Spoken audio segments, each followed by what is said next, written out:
Eu sou o Gabriel e hoje a gente vai apresentar o trabalho do React que a gente fez. Eu vou começar apresentando falando sobre o back-end do nosso código. E é um back-end bem simples, a gente vai utilizar dos pacotes Express e do CORS para fazer a comunicação com o front-end. A gente colocou tudo na parte 5000. Para os middlewares, a gente utilizou o CORS, o Cross Origin Resource Sharing, para poder fazer os pedidos com o servidor do front-end, e o Express JSON para poder passar o JSON da requisição com as partes de GET e POST.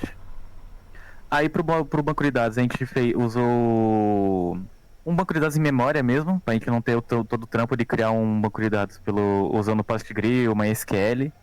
A gente criou uma array usuários e lá, através do código, a gente vai salvando todas as informações que são cadastradas pelo site ali nesse array.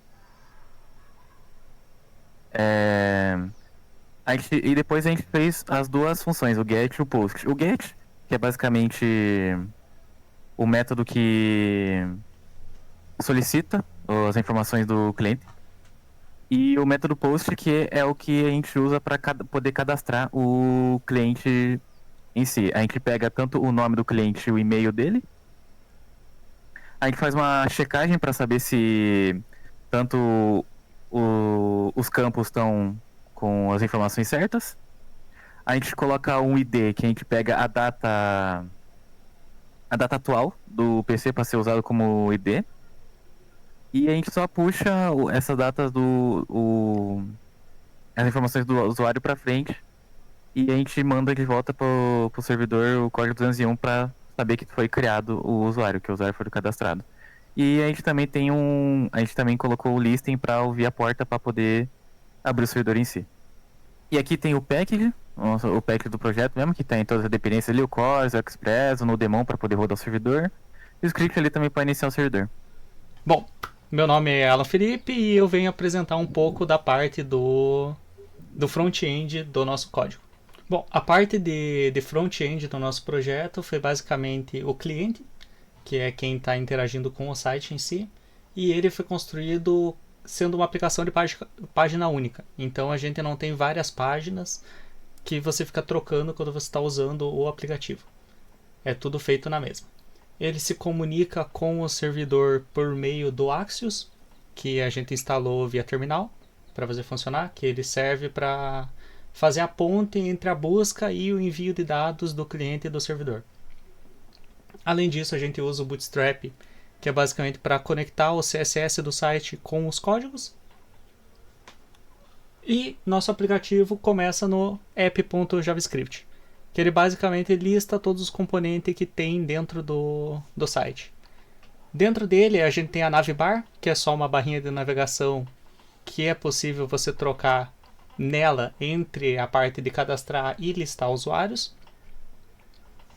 Depois disso a gente tem o listar usuários, que ele vai entrar em contato com o nosso servidor por meio do URL e do Axios, e a partir disso ele vai pegar todos os usuários que estão cadastrados naquela nossa array e que estão cadastrados na memória.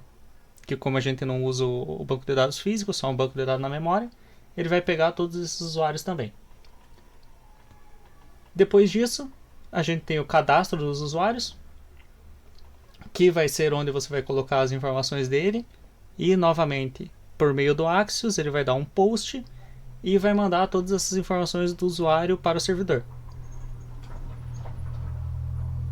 E no mais, a parte do front-end é isso. Não tem nada muito complicado no código, porque o principal mesmo é a parte do servidor. O cliente é só como você interage com ele. Tá, eu sou Rafael Henrique e vou mostrar para vocês agora a parte gráfica, o resultado final de todo esse código. Tá, então depois de todo o código, a programação por trás, aqui pelo terminal mesmo, a gente deu um npm start na API para inicializar o nosso servidor e um npm start no nosso cliente. Aí, iniciando aqui, ele abre para a gente a nossa interface final, né? E ele ficou desse jeito.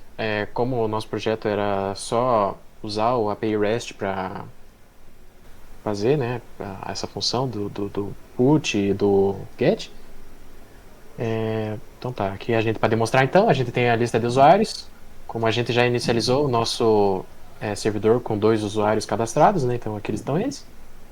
A gente consegue cadastrar um novo usuário. Vou colocar aqui, já sou eu aqui, que já está escrito. E meio da faculdade mesmo, cadastrar. Ok, aqui ele avisou a gente que está cadastrado. E já atualizou pra gente a listinha. A gente consegue também acessar aqui em cima na nossa navbar, né? Tanto a lista quanto a função do cadastro.